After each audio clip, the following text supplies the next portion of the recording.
তাহলে নিঃসন্দেহে সেটা ইসলাম বহির্ভূত একটা ব্যাপার হবে। কি বলেন আপনারা? এখন আপনারাই বলেন, আল্লাহর রসুলের জন্ম হলো 571 খ্রিস্টাব্দে, ইন্তেকাল হয়েছে তার 63 বছর পরে, হিজরতের 13 বছর পরে, 13 হিজরিতে। আর আশুরার ঘটনা, আশুরার কারবালার ঘটনা সংঘটিত হয়েছে 680 খ্রিস্টাব্দে, 60তম হিজরিতে। এখন যখন কারবালার ঘটনা সংঘটিত হয়েছে, হুসাইন রাদিয়াল্লাহু তাআলা আনহুর ঘটনা, তখন কি আল্লাহর নবী জীবিত ছিলেন? জোরে বলেন, জীবিত ছিলেন? আল্লাহর নবী তো তখন জীবিতই ছিলেন না। সুতরাং কারবালা সম্পর্কে আল্লাহর নবীর মূল্যায়নই নাই। কারবালার ঘটনা সংঘটিত হওয়ার আগেই আল্লাহর নবী দুনিয়া থেকে বিদায় নিয়েছেন। পরবর্তীতে সাহাবায়ে কেরাম, এর পরবর্তীতে তাবেঈনের যুগে কারবালার ঘটনা সংঘটিত হয়েছে, সাহাবায়ে কেরামের যুগের শেষের দিকে এসে। তো এখানে আমরা যদি ইসলামের দৃষ্টিকোণ থেকে কোনো দিবসকে নির্বাচন করতে চাই, তাহলে অবশ্যই সেটা কোরআন এবং হাদিসের দৃষ্টিকোণ থেকে মূল্যায়িত হতে হবে। এরপরে আমরা সেই দিবসটিকে মূল্যায়ন করতে পারব। এর আগ পর্যন্ত ইসলামের কোনো দিবস হিসেবে কোরআন হাদিস ছাড়া আমি আর আপনি যদি মন গড়াভাবে কোনো দিবসকে ইসলামের সাথে সম্পৃক্ত করি, তাহলে এটা আমার আর আপনার মন গড়া ব্যাপার হবে, এটা কোরআন হাদিস ভিত্তিক কোনো ব্যাপার হবে না। এবং তার মধ্যে কোনো আমল করলে সেই আমল সওয়াবও অর্জিত হবে না, বরং তার দ্বারা গুনাহ হওয়ার সম্ভাবনা আছে। কি বলেন আপনারা? বর্তমানে আমরা দেখি, আমরা আশুরাকে কারবালা দিবস হিসেবে পালন করি। কারবালা দিবস তো আশুরা নয়। কারবালার ঘটনা ঘটার আগেই আল্লাহর রসুল সাল্লাল্লাহু আলাইহি ওয়াসাল্লাম আশুরার দিনে রোজা রেখেছেন। আশুরার দিনে আল্লাহর নবী রোজা রেখেছেন, বলেন সুবহানাল্লাহ। তো আশুরা, কারবালার ঘটনা হওয়ার আগেই আল্লাহর রসুল আশুরার দিনে রোজা রাখার দ্বারা প্রমাণ হয় যে এর আগে থেকেই কোনো না কোনো তাৎপর্য এই আশুরার দিবসে রয়েছে। ঠিক না বেঠিক? আল্লাহর রসুল সাল্লাল্লাহু আলাইহি সাল্লাম যখন মক্কা থেকে হিজরত করে মদিনায় গেলেন, যাওয়ার পরে দেখলেন সেখানকার ইয়াহুদি যারা, হযরত মুসা আলাইহিস সালাতু ওয়াস সালামের অনুসারী যারা, তারা রোজা রাখে। আল্লাহর রসুল জিজ্ঞাসা করলেন, ইয়াহুদিরা রোজা রাখে কেন? সাহাবায়ে কেরাম জবাব দিলেন, এই দিনে হযরত মুসা আলাইহিস সালাতু ওয়াস সালাম ফেরাউনের হাত থেকে নিষ্কৃতি পেয়েছিল, নাজাত পেয়েছিল। ফেরাউন হযরত মুসা আলাইহিস সালাতু ওয়াস সালামকে মারার জন্য, ধরার জন্য আক্রমণ করে পশ্চাৎ ধাবন করেছিল। হযরত মুসা আলাইহিস সালাতু ওয়াস সালাম তার অনুসারীদেরকে নিয়ে নীল নদের সামনে এসে থেমে গেলেন। একদিকে সাগর, মহাসাগর, পিছনে ফেরাউনের বাহিনী, আক্রমণাত্মক বাহিনী, যুদ্ধাস্ত্র হাতে, মরণাস্ত্র হাতে নিয়ে মুসা এবং মুসা আলাইহিস সালাতু ওয়াস সালামের বাহিনীর উপরে আক্রমণ করার জন্য ধেয়ে আসছে। এমত অবস্থায় বিপদ, মহাবিপদ। পিছনে দুকি ঘুরে দাঁড়ায় কাফের সৈন্য, লক্ষ লক্ষ কাফের সৈন্যের সাথে মুসলমানরা পারবে না, মুসা আলাইহিস সালাতু ওয়াস সালামের উম্মতরা পারবে না। তাওহীদপন্থী যারা ছিলেন তারা, তাদের সাথে যুদ্ধ বিজয়ের কোনো সম্ভাবনা নাই।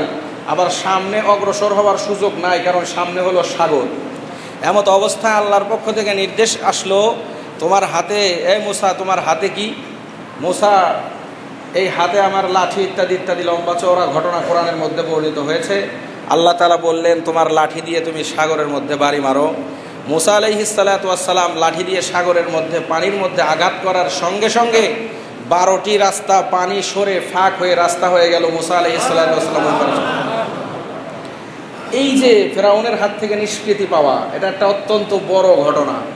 এই ঘটনার কারণে ইয়াহুদিরা, যেহেতু মুসা আলাইহিস সালাতু ওয়াস সালামের অনুসারী ছিলেন, তারা রোজা রাখতেন।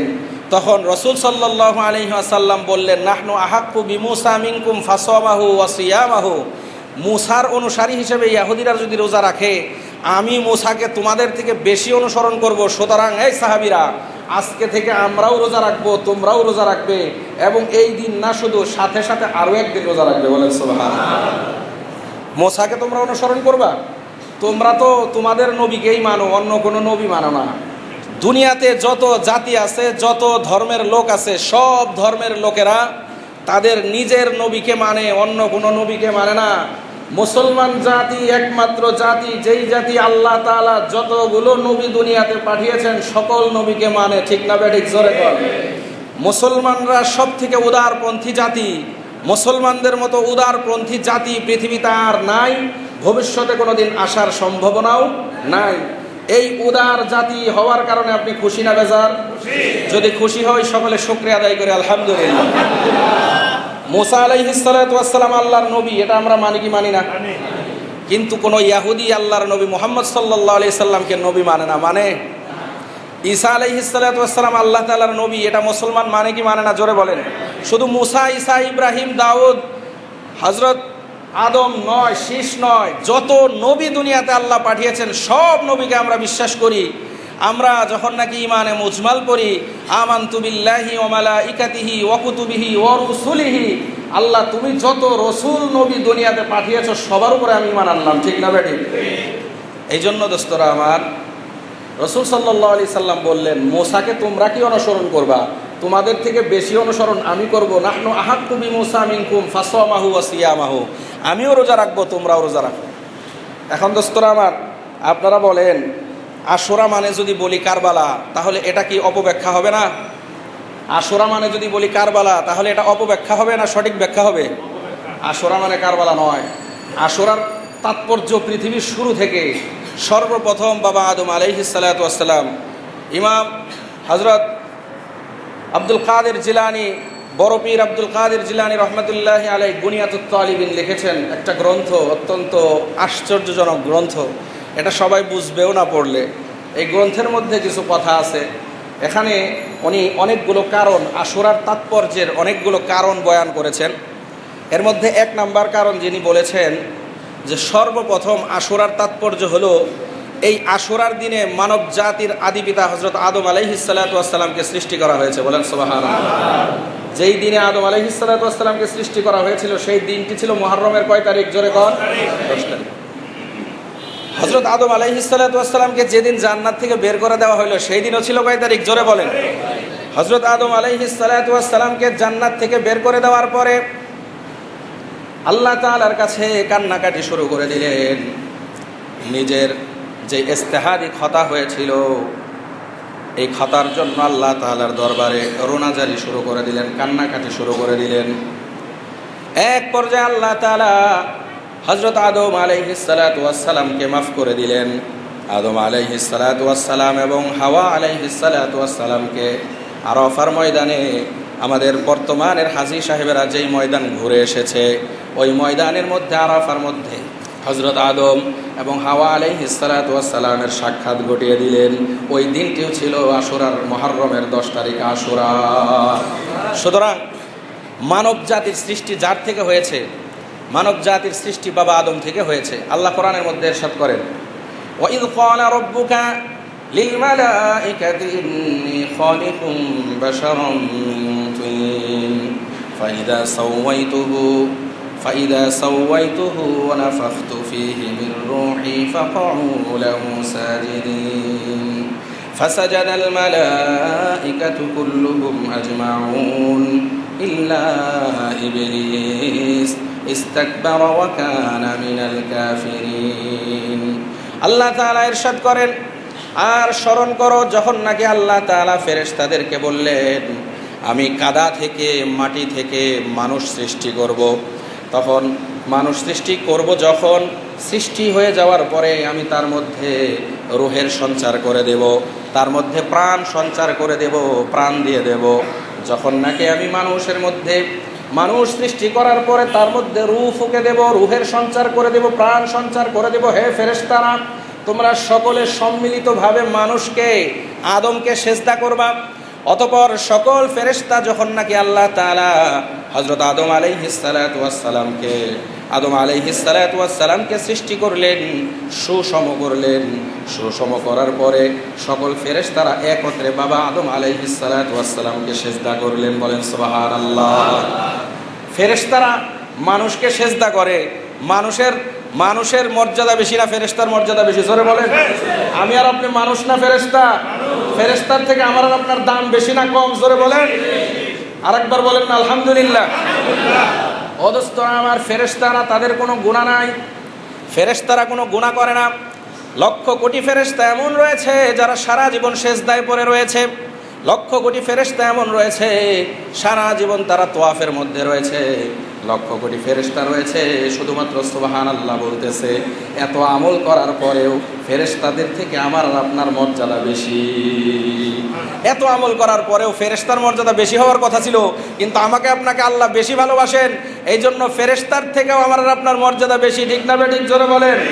হযরত জিবরাইল, হযরত মিকাইল, হযরত আজরাইল, হযরত ইসরাফিল, চারজন ফেরেশতা সব থেকে বড় ফেরেশতা। অত্যধিক পাওয়ার তাদেরকে আল্লাহ তাআলা দিয়ে দিলেন। এত বড় ফেরেশতা, ওই ফেরেশতার থেকে এই বাংলাদেশের একজন মুমিন মুসলমান রিকশা চালক, তার দাম বেশি না কম? জোরে কর আলহামদুলিল্লাহ বলবেন না? আর জোরে বলেন আলহামদুলিল্লাহ। ও দোস্তরা আমার, আল্লাহ তাআলা ফেরেশতাদেরকে বললেন সেজদা করো, সবাই সেজদা করলো, ইবলিস সেজদা করলো না। আবা ওয়াস্তাকবারা ওয়া কানা মিনাল কাফিরিন। ইবলিস সেজদা না করে কি হয়ে গেল? বিতাড়িত হয়ে গেল। ও দোস্তরা আমার, আল্লাহ তাআলা যেই দিন আদম আলাইহিস সালাতু ওয়াস সালামকে ফেরেশতাদের মাধ্যমে সেজদা করাইলেন, সেই দিনটা ছিল আশুরার 10 মুহররমের 10 তারিখ। সুতরাং আশুরা এটা কারবালার দিবসের উপর নির্ভরশীল নয়। আশুরা কারবালা হওয়ার হাজার হাজার বছর আগে থেকেই আল্লাহ তাআলার কাছে দামি। ঠিক না বেঠিক? জোরে বলেন।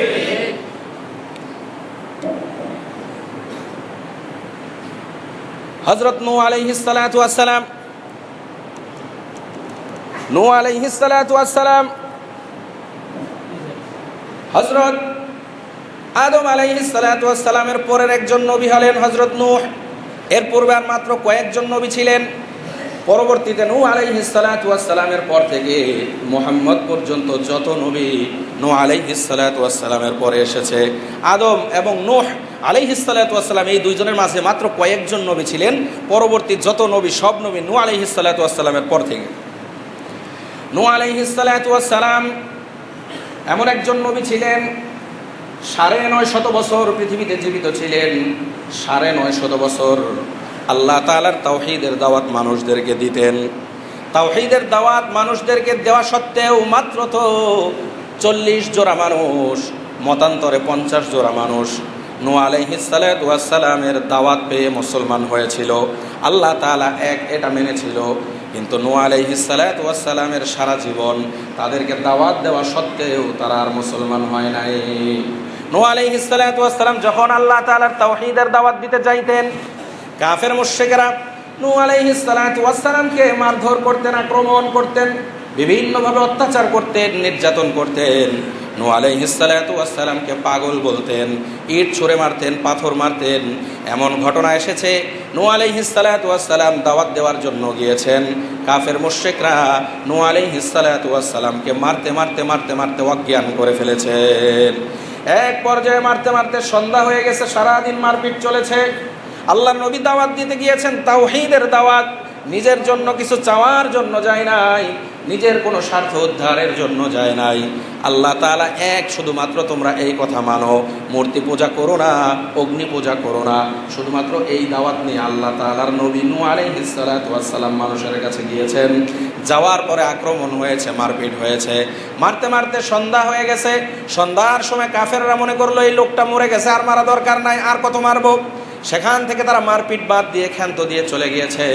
রাত্রিবেলা নূহ আলাইহিস সালাতু ওয়াস সালাম এখনো মৃত্যুবরণ করে নাই। আল্লাহ তাআলা তার জ্ঞান ফিরিয়ে দিয়েছেন। সকালবেলা তিনি সুস্থ হয়ে আবার বাড়ি হেঁটে গিয়েছেন। বিকালবেলা আবারও তিনি আল্লাহ তাআলার দাওয়াত দেওয়ার জন্য মানুষের দুয়ারে দুয়ারে পৌঁছায় গিয়েছেন। আবার নূহ আলাইহিস সালাতু ওয়াস সালামকে কাফের মুশরিকরা অত্যাচার করে এরকম মারতে মারতে এমন অবস্থা হয়ে গিয়েছে, সংজ্ঞাহীন হয়ে গিয়েছে, অজ্ঞান হয়ে গেছে। কাফের মুশরিক মনে করেছে এই মরে গেছে, আর মারা দরকার নাই, এমনিভাবে ফেলে রেখে চলে গেছেন। রাতের বেলা আবার জিন্দা হয়েছে, আবার জ্ঞান ফিরে এসেছে, সকালবেলা আবার দাওয়াত শুরু করে দিয়েছেন। এত কষ্ট করে নূহ আলাইহিস সালাতু ওয়াস সালাম দাওয়াত দিয়েছেন, কিন্তু এত কষ্ট করার পরেও দোস্তরা আমার ৪০ জন, মতান্তরে ৫০ জন, ৫০ জোড়ার বেশি মানুষ ইসলাম গ্রহণ করে নাই। দোস্তরা আমার, আমরা আজকে মুসলমান, ইসলামের জন্য কষ্ট করতে রাজি না। আমার বাবা মুসলমান, আপনার বাবা মুসলমান, এই জন্য আমরা মুসলমান। কিন্তু হাজার হাজার লক্ষ কোটি কাফের দুনিয়ার ময়দানে আছে, দুনিয়ার ভিতরে আছে। তাদের কাছে আমরা আল্লাহ তাআলা এক, আল্লাহ তাআলা একক, আল্লাহ তাআলার সমকক্ষ কেউ নাই, আল্লাহ তাআলার তাওহীদের দাওয়াতটা নিয়ে আমরা যেতে পারি না। আল্লাহ তাআলা আমাদের তৌফিক দান করুক, সকলে বলেন আমিন। নূহ আলাইহিস সালাতু ওয়াস সালাম যখন নাকি এইভাবে অত্যাচার সহ্য করতে লাগলেন, আল্লাহ তাআলা ওহীর মাধ্যমে জানিয়ে দিলেন, হে নূহ, وقال نوح رب لا تذر على الأرض من الكافرين ديارا। আল্লাহ তাআলা আয়াতের মধ্যে ইরশাদ করেন, وأوحي إلى نوح أنه لن يؤمن من قومك إلا من قد آمن فلا تبتئس بما كانوا يعملون। হে নূহ, তুমি তো মানুষদেরকে মুসলমান বানানোর জন্য, ইসলাম গ্রহণের জন্য আমি আল্লাহ এক এটা বোঝানোর জন্য কষ্ট করতেছো, কিন্তু নূহ তুমি জেনে রাখো, যারা মুসলমান হয়েছে এরা ছাড়া আর একজন মানুষও মুসলমান হবে না, এরা ছাড়া আর কেউ মুসলমান হবে না। নূহ আলাইহিস সালাতু ওয়াস সালামের জন্য নবী, প্রত্যেকটা নবী তার উম্মতের প্রতি দয়াদ্রশীল, প্রত্যেকটা নবী মানবিকভাবেই তার উম্মতের প্রতি, মানুষের প্রতি স্নেহপ্রবণ, মানুষের প্রতি স্নেহশীল। এই জন্য যখন নাকি ভাবলেন, আল্লাহ তো নিশ্চিতভাবে ওহির মাধ্যমে জানিয়ে দিলেন, ওহিয়া ইলা নূহিন আন্নাহু লা ইউমিন, ওহির মাধ্যমে আল্লাহ জানিয়ে দিলেন আর কোনো মানুষ মুসলমান হবে না। তখন আল্লাহর নবী হযরত নূহ আলাইহিস সালাতু ওয়াস সালাম চিন্তা করলেন, আমি আর কোনো মানুষ যদি মুসলমান না হয় তাহলে যারা কাফের আছে কাফেরই থেকে যাবে, আর আমরা যারা মুসলমান আছি এদের উপরে শুধু অত্যাচার বাড়তে থাকবে। যদি আমি অত্যাচার সহ্য করার পরেও একজন মানুষ মুসলমান হয়ে যায়, একজন মানুষ তাওহীদের দাওয়াত কবুল করে, তাহলে তো কোনো সমস্যা ছিল না। কিন্তু আমি যতই দাওয়াত দেই, আল্লাহ বলে দিয়েছেন আর কোনো মানুষ মুসলমান হবে না, আর কোনো মানুষ তোমার দাওয়াত গ্রহণ করবে না। সুতরাং আমরা যতদিন দুনিয়াতে জীবিত থাকব, এই কাফের মুশরিক শুধু আমাদের উপরে অত্যাচার করবে, আমরা শুধু কষ্টই পাবো, শুধু কষ্ট পাবো তাই না, আমাদের মুমিন মুমিনাত যারা আছে তাদেরকেও এই সকল কাফেরেরা বিভ্রান্ত করে ফেলতে পারে। আর তারা তো মুসলমান হবেই না, বরং যারা মুসলমান আছে এদের মধ্যে থেকেও দু একজনকে মুরতাদ বানায় ফেলতে পারে। সুতরাং আল্লাহ তাআলার কাছে দোয়া করলেন, وقال نوح رب لا تذر على الأرض من الكافرين ديارا إنك إن تذرهم يضلوا عبادك ولا يلدوا إلا فاجرا كفارا رب اغفر لي ولوالدي ولمن دخل بيتي مؤمنا وللمؤمنين والمؤمنات ولا تزد الظالمين إلا تبارا। হে আল্লাহ, হে আমাদের প্রভু, হে আমাদের প্রতিপালক, আপনার মাধ্যমে জানতে পারলাম আর কোনো মানুষ মুসলমান হবে না, আর কোনো মানুষ আমার ধর্ম গ্রহণ করবে না। এখন যদি আমরা জীবিত থাকি আমাদের উপরে শুধু অত্যাচার বাড়তে থাকবে। এই জন্য আপনি মেহেরবানি করে কাফের মুশরিক যারা আছে তাদের সকলকে ধ্বংস করে দেন, যেন তারা আমাদের উপর অত্যাচার করতে না পারে এবং আমাদের মুসলমানদেরকে তারা বিভ্রান্ত করতে না পারে, আবার কাফের মুশরিক বানায় না ফেলতে পারে। এই জন্য যত মুসলমান আছে, যত কাফের মুশরিক আছে দুনিয়াতে, একটা কাফেরকেও আপনি ছাড়বেন না, প্রত্যেকটা কাফেরকে আপনি ধ্বংস করে দেন। শুধুমাত্র আমাকে, আমার পিতা মাতা এবং আমার যারা অনুসারী, আমার যারা উম্মত, যারা মুসলমান নরনারী, এদেরকে আপনি মাফ করে দেন, আর বাকি সকলকে আপনি ধ্বংস করে দেন। আল্লাহ তাআলা হযরত নূহ আলাইহিস সালাতু ওয়াস সালামের দোয়া কবুল করলেন।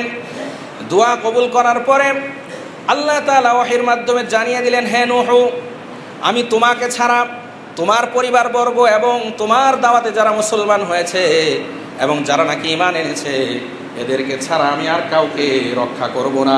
সকলকে আমি কি করব, পানির দ্বারা এরকম বন্যা দিব, প্লাবন দিব, জলোচ্ছ্বাস দিব, এর মাধ্যমে সকলকে আমি কি করব, ধ্বংস করে দেব। তুমি একটা কাজ করো, তুমি একটা নৌকা বানাও, একটা কিস্তি বানাও। ওয়াসনাইল ফুলকা বিআইউনিনা ওয়া ওয়াহয়িনা ওয়া লা তুখাতিবনি ফিল্লাযিনা যালামু ইন্নাহুম মুগরাকুন। হে নূহ, তুমি আমার নির্দেশ অনুযায়ী, আমার ওহী অনুযায়ী, আমার তত্ত্বাবধানে আমি যেইভাবে বলি সেইভাবে তুমি একটা নৌকা নির্মাণ করো, একটা কিস্তি নির্মাণ করো। এইখানে তুমি আর তোমার অনুসারী যারা আছো তারা উঠে এই মহাপ্লাবন থেকে তোমরা রক্ষা পাবা। এছাড়া যত মানুষ আছে এদের ব্যাপারে আমাকে তুমি কিছু বইল না, এদের সকলকে আমি কি করব, ধ্বংস করে দেব। আল্লাহর নবী হযরত নূহ আলাইহিস সালাতু ওয়াস সালাম আল্লাহ তাআলার নির্দেশ পেয়ে কিস্তি বানানো শুরু করলেন, নৌকা বানানো শুরু করলেন।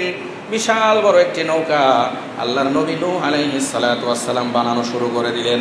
এই নৌকা যখন বানান তখন কাফের মুশরিকরা তাদের কাজ দিয়ে যায় আর উপহাস করে।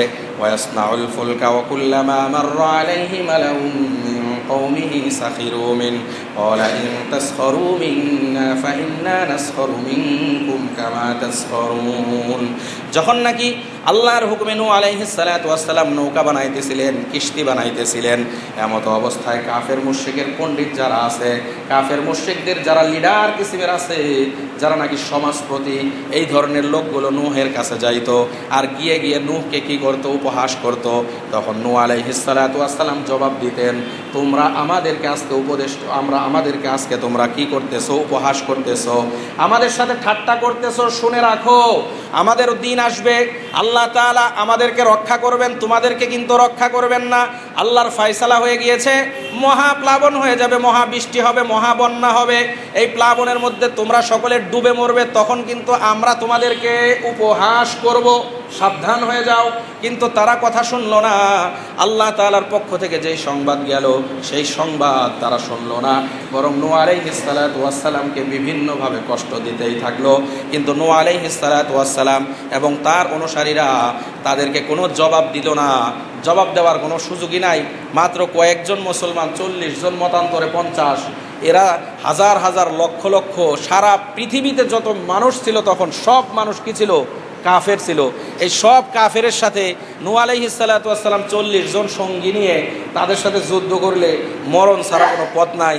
এই জন্য ধৈর্যের সাথে আল্লাহর নির্দেশ পালন করণার্থে আল্লাহর নির্দেশ পালন করতো তারা নৌকা বানানোর কাজে লেগে রইলেন। আর তারা তাদের মতো কি করতে লাগলো, অত্যাচার করতে লাগলো, উপহাস করতে লাগলো। আর নূহ আলাইহিস সালাতু ওয়াস সালাম জবাব দিলেন, আজকে তোমরা আমাদেরকে উপহাস করতেছো, ঠাট্টা করতেছো, আমাদেরও সুযোগ আসবে, সেদিন কিন্তু আমরাও তোমাদেরকে উপহাস করব, সেই দিনের প্রতি সাবধান হয়ে যাও। নৌকা বানানোর কাজ চলতে লাগলো। নৌকা এক পর্যায়ে বানানো শেষ হয়ে গেল। নৌকা শেষ হয়ে যাওয়ার পরে কাফের মুশরিকরা উপহাসের মাত্রা আরও বাড়িয়ে দিল। এই ঘটনা বোধহয় আমি আপনাদেরকে আগেও একবার বলেছি, আরও একবার আপনাদেরকে স্মরণ করানোর জন্য, বোঝার জন্য আমাদের নিজেদের বারবার স্মরণ করা দরকার। কোরআন হাদিসের এই ঐতিহাসিক ঘটনাগুলো আল্লাহ তাআলাও বারবার বলেছেন বিভিন্ন জায়গায় বিভিন্ন কথা। এই জন্য আমি আরও একবার আপনাদের সামনে বলতে চাই এই ঘটনাগুলো। উপহাসের চরম মাত্রা। যখন নাকি নৌকা বানিয়ে হযরত নূহ আলাইহিস সালাতু ওয়াস সালাম রেখে দিলেন, এ পর্যায়ে একটি ইসরাঈ রেওয়ায়াত আছে, ইসরাঈ একটা রেওয়ায়াত আছে। এই রেওয়ায়াতটা সঠিক কি সঠিক না এই ব্যাপারে নিশ্চিতভাবে বলার কোনো সুযোগ নাই। ইসরাঈ রেওয়ায়াতের ব্যাপারে মাসালা হলো, কিছু বিষয় এমন আছে এটা সত্যও বলা যাবে না, মিথ্যাও বলা যাবে না, এভাবে রেখে দেব। কিন্তু কিছু বিষয় এমন আছে যেই বিষয়গুলো কোরআন হাদিসের অন্যান্য আয়াত এবং হাদিস দ্বারা এই বিষয়গুলো সমর্থন পাওয়া যায়। তো এই ঘটনাটা যদিও ইসরাঈ, কিন্তু কোরআন হাদিসের অন্যান্য আয়াত এবং হাদিসের অন্যান্য বর্ণনার দ্বারা কিছুটা সমর্থনযোগ্য। যেহেতু আল্লাহর রসুল আল্লাহর নবী হযরত নূহ নিজেই বললেন, তোমরা আমাদেরকে উপহাস করতেছো, ঠাট্টা করতেছো, আমরাও তোমাদেরকে ঠাট্টা করব। এই ঠাট্টার একটা চূড়ান্ত নমুনা, একটা ঘটনা আমি আপনাদেরকে বলতে চাই। ঠাট্টার একটা ঘটনা হলো এই, নূহ আলাইহিস সালাতু ওয়াস সালাম যখন নাকি নৌকা বানিয়ে রেখে দিলেন, কাফের মুশরিকরা ঠাট্টা করতো, এই নৌকার ভিতরে পায়খানা করা শুরু করে দিল, মল ত্যাগ করা শুরু করলো। যদিও ঘটনাটা রুচিকর না, কিন্তু এই ঘটনার মধ্যে অনেক সূক্ষ্ম শিক্ষা মানব জাতির জন্য রয়ে গিয়েছে। নূহ আলাইহিস সালাতু ওয়াস সালাম নৌকা বানায় রেখে দিয়েছেন, এই নৌকার ভিতরে কাফের মুশরিকরা গিয়ে গিয়ে পায়খানা করে আসে। এটা একটা চরম ধৃষ্টতা, নবীর সাথে চরম বেয়াদবি এবং নবীর সাথে চরম পর্যায়ের ঠাট্টা। ঠিক কিনা? ঠিক না? জোরে বলুন। এইভাবে যখন নাকি কাফের মুশরিকরা পায়খানা করতে করতে পুরো নৌকাটা ভরে ফেললো, এমত অবস্থায় আল্লাহ তাআলা ঠাট্টা করার জন্য কাফের মুশরিকদেরকে একটা রোগ দিয়ে দিলেন, কুষ্ঠরোগ। একটা কুষ্ঠরোগ দিয়ে দিল আল্লাহ তাআলা কাফের মুশরিকদের। এই কুষ্ঠরোগ কয়েকদিনের মধ্যে এমন মহামারীর মতো ছড়ায় গেল, সারা শরীর খসে পড়তে লাগলো। কোনো ওষুধেই ভালো হয় না, কত ডাক্তার কত কবিরাজ, কোনোভাবেই তাদের কুষ্ঠরোগ ভালো হয় না। একদিন এক বৃদ্ধ লোক এমনভাবে কুষ্ঠ হয়েছে, তার সারা শরীর ঘায়ে মেখে গিয়েছে, শরীরের মধ্যে পোকা কুরে কুরে শরীরের গোশতগুলো খাচ্ছে। এই বৃদ্ধ লোকটি বাড়ি ছিল একটু দূরে থাকার কারণে এই যে কাফের মুশরিকরা নৌকার ভিতরে পায়খানা করতেছে, এই পায়খানা করার কাজটা শেষ করতে পারে নাই। এই জন্য আস্তে আস্তে দূর থেকে এসে নৌকার ভিতরে পায়খানা করার জন্য যখন গেল, আল্লাহ তাআলার ইশারায় পা পিছলিয়ে বৃদ্ধ লোকটি ওই নৌকার নিজেদের মলের ভিতরে পড়ে গেল। যখন পায়খানার মধ্যে পড়ে গেল, আজব কাহিনী, পায়খানা থেকে ওঠার পর তার শরীরের সব কুষ্ঠরোগ ভালো হয়ে গেছে, বলেন সুবহানাল্লাহ। এবং তার ভিতরে যত ধরনের রোগ বালাই আছে, বৃদ্ধ এবং সব কিছু সবল, একটা জোয়ানের মতো একবারে টাটকা তরতাজা একটা মানুষ পায়খানার ভিতর থেকে ওইটা আসে। যখন নাকি এই ঘটনা ঘটে গেছে, মানুষের কাছে প্রচার হয়ে গেছে যে ওই বৃদ্ধ ওইখানে পড়ছিল, তার সব রোগ বালাই দূর হয়ে গেছে। আর যাই কোথায়, সারা দেশের কাফের মুশরিক যা আছে সব আইসা বালতি নিয়া ওই নৌকার ভিতর থেকে নিজেদের মলমূত্রগুলো মাথায় ঢালা শুরু করছে। মাথায় ঢালার সাথে সাথে দেখে যে তাদের শরীরের সব কুষ্ঠ ভালো হয়ে যায়। মাথায় ঢালার সাথে সাথে কুষ্ঠগুলো, রোগগুলো ভালো হয়ে গেছে। সাথে সাথে আরও প্রচার, সারা দেশের যত মানুষ দূর দূরান্ত থেকে এসে এই নিজেদের মলমূত্রর মধ্যে নিজেরা ডুবাইতে লাগলো, এবং বালতি ভৈরা বরকতি পায়খানা কয়েক বালতি করে সকলেই বাড়িতে গিয়ে নিয়ে বাড়িতে সংরক্ষণ করে রাখছে। আবার কার কখন কুষ্ঠ হয় একটু ঢাইলা দিলেই তো ভালো হয়ে যাবে। ও দোস্তরা আমার, যখন নাকি এমন পর্যায়ে চলে আসলো, কাফের মুশরিকরা তাদের নিজেদের মলমূত্রগুলো নিতে শেষ করে ফেললো। দূর দূরান্তের মানুষগুলো এখন আসার পরে আর তাদের মলমূত্রগুলো পায় না। এখন কি করবে? সাগর থেকে পানি এনে পানি ঢেলে নৌকা ধুয়ে পানি নেওয়া শুরু করলো। এই পানির দ্বারাও তাদের কুষ্ঠগুলো ভালো হয়ে যাইতে লাগলো। যখন নাকি এরকম শুরু হয়ে গেল, বারংবার পানি দ্বারা ধৌত করতে 5-7 বার ধুয়ে পুরো নৌকা পবিত্র হয়ে গেল। এটা হলো হযরত নূহ আলাইহিস সালাতু ওয়াস সালাম যে বললেন, ওয়াসনাউল ফুলকা ওয়া কুল্লামা মাররা আলাইহি মালাউম মিন কওমিহি সাখিরু মিন ক্বালা ইন তাসখারু মিন্না ফাইন্না তাসখারু মিন্না কামা তাসখারুন ওয়াসনাউল ফুলকা وكلما مر عليه ملأ من قومه سخروا منه قال إن تسخروا منا فإنا نسخر منكم كما تسخرون। আমাদের সাথে তোমরা কি করতেছো? উপহাস করতেছো, আমরাও কিন্তু তোমাদের সাথে উপহাস করব। আল্লাহ তাআলার পক্ষ থেকে চরম উপহাস। নিজেদের মলমূত্রগুলো নিজেদের শরীরের মধ্যে কাফের মুশরিকরা মেখেছিল, ঠিক না বেঠিক? জোরে জোরে বলুন। এই জন্য দোস্তরা আমার, নবীর সাথে বেয়াদবি যদি কেউ করে, আল্লাহ তাআলার পক্ষ থেকে তার জবাব আছে কি নাই? জোরে কর।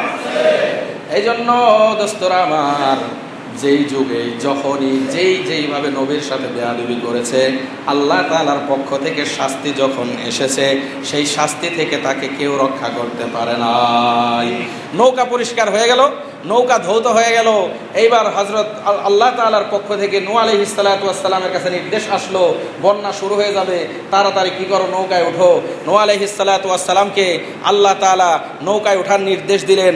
নূহ আলাইহিস সালাতু ওয়াস সালাম, এখানে আল্লাহ কোরআনের মধ্যে বলেন, হাত্তা ইযা জাআ আমরুনা ওয়া ফারাতান নূর قل نحمل فيها من كل زوجين اثنين وأهلك إلا من سبق عليه القول وما آمن معه إلا قليل।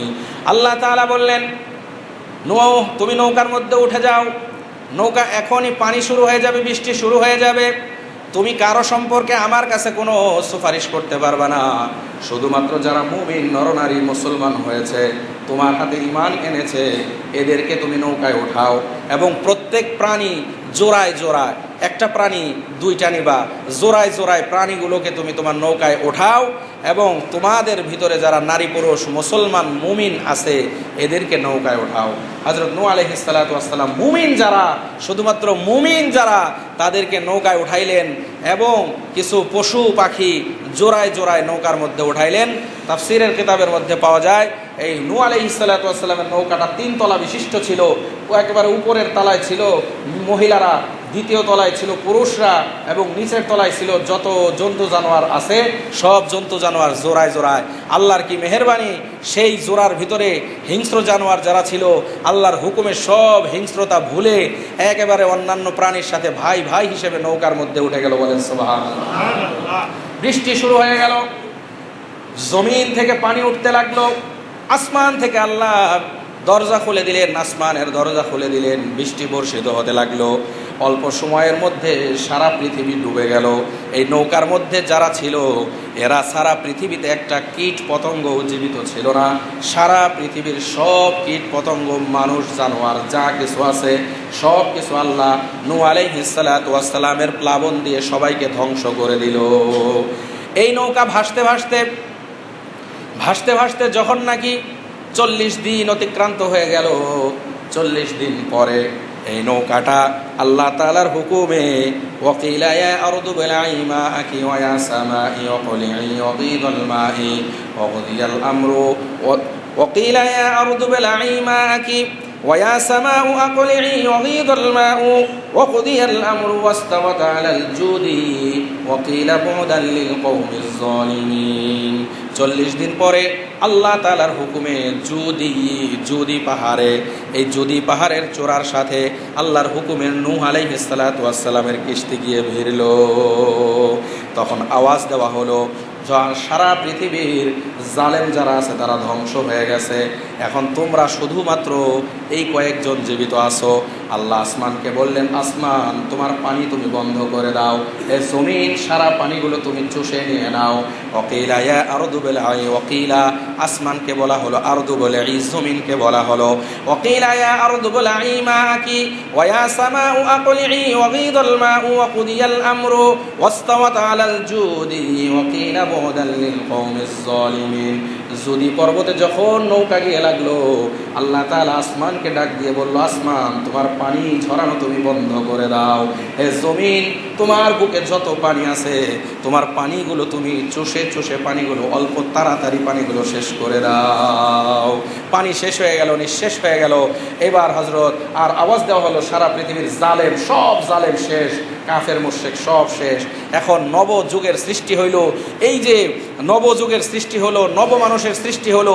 বর্তমান পৃথিবীতে 650-700 কোটি যত মানুষ, এই সব মানুষ ওই যে 40 জন, মতান্তরে 50 জন, ওই মানুষের গর্ভ থেকে, ওই মানুষের রক্ত স্রোত থেকে, রক্ত ধারা থেকে বর্তমান পৃথিবীর 700 কোটি মানুষ বর্তমান পৃথিবীতে শুধুমাত্র নূহ আলাইহিস সালাতু ওয়াস সালামের সাথী সঙ্গী যারা ছিলেন তাদের রক্তের স্রোতেই এরা এসেছে, এর বাইরে আর কোনো মানুষ পৃথিবীতে জিন্দা নাই। তাহলে বলা যায় হযরত নূহ আলাইহিস সালাতু ওয়াস সালাম হলেন আমাদের দ্বিতীয় আদম। ঠিক না ব্যাঠিক? জোরে বল।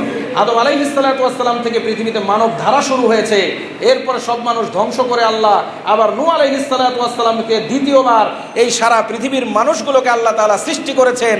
যেই দিন আদম হযরত নূহ আলাইহিস সালাতু ওয়াস সালামকে জুদি পর্বতে আল্লাহ তাআলা নামাইলেন, সেই দিনটা ছিল মুহররমের 10 তারিখ। জোরে জোরে কোন সুবহানাল্লাহ। এখন বলেন, শুধুমাত্র কারবালার ঘটনাকে কেন্দ্র করে যদি আশুরার মর্যাদা তাৎপর্য বলতে চাই তাহলে এটা অপব্যাখ্যা, ভুল ব্যাখ্যা ছাড়া আর কিছুই হবে না।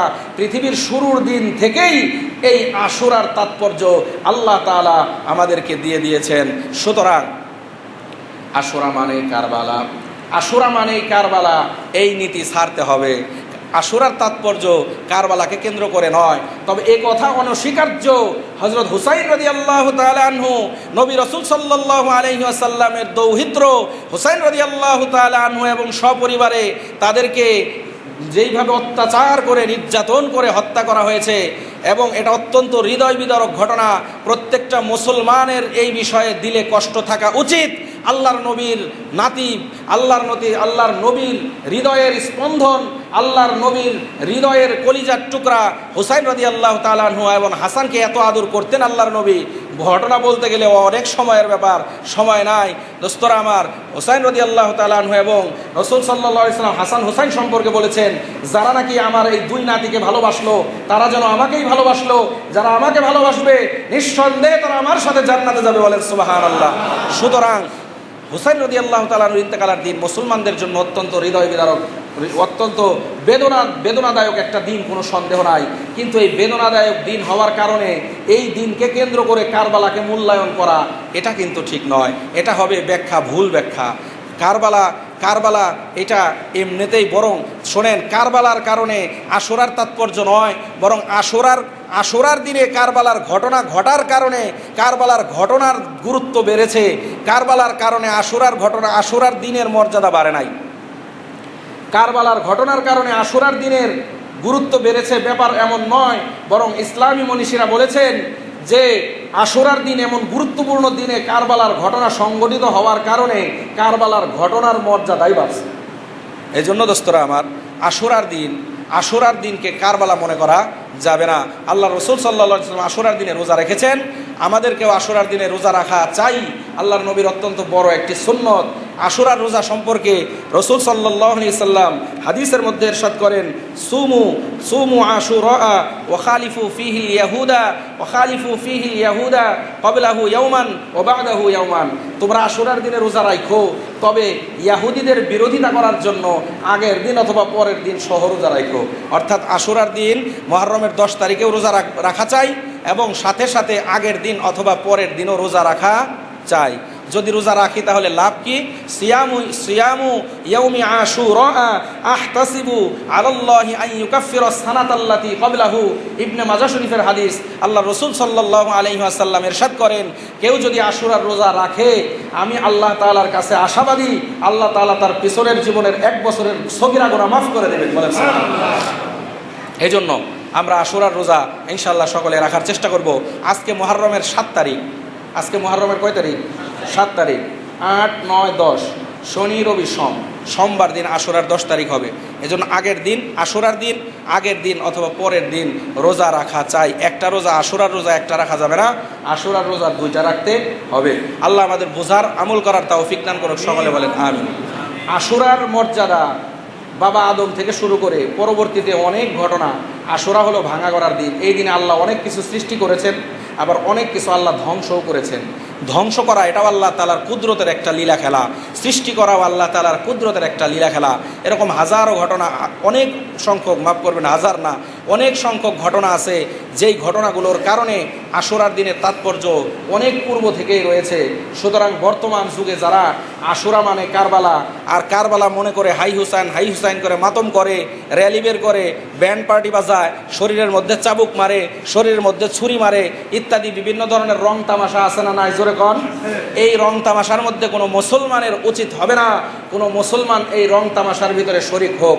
কারণ এটা যারা করে তারা হলো শিয়ারা কাফের, শিয়ারা মুসলমান না, শিয়ারা কাফের। শিয়াদের কিছু আকীদা এমন আছে, যারা এমন কিছু আকীদা আছে এই কারণে তাদেরকে মুসলমান বলার কোনো সুযোগ নাই, তারা সরাসরি কাফের হয়ে যায়।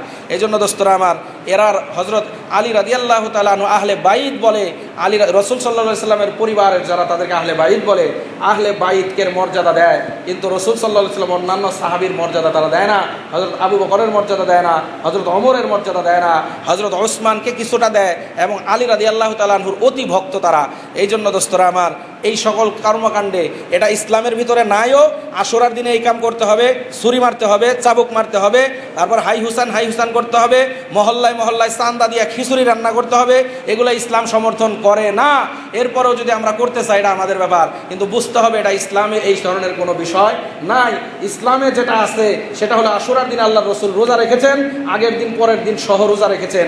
যদি আমরা করি এতটুকু করতে পারি, এগুলো বাদ দিয়া মিছিল তাজিয়া বের করা, একবার কারবালার ঘটনা মঞ্চস্থ করা, মঞ্চ নাটকের মতো নাটক করে রাস্তার মাঝখানে বিশাল বড় মঞ্চ বানিয়ে, এই ধরনের এগুলো সব ইসলাম বহির্ভূত বিষয়, ইসলামের দৃষ্টিকোণ থেকে গর্হিত বিষয়। আল্লাহ তাআলা এই ধরনের অকাম কুকাম থেকে আমাদেরকে বিরত থাকার তৌফিক দান করুন, সকলে বলেন আমিন।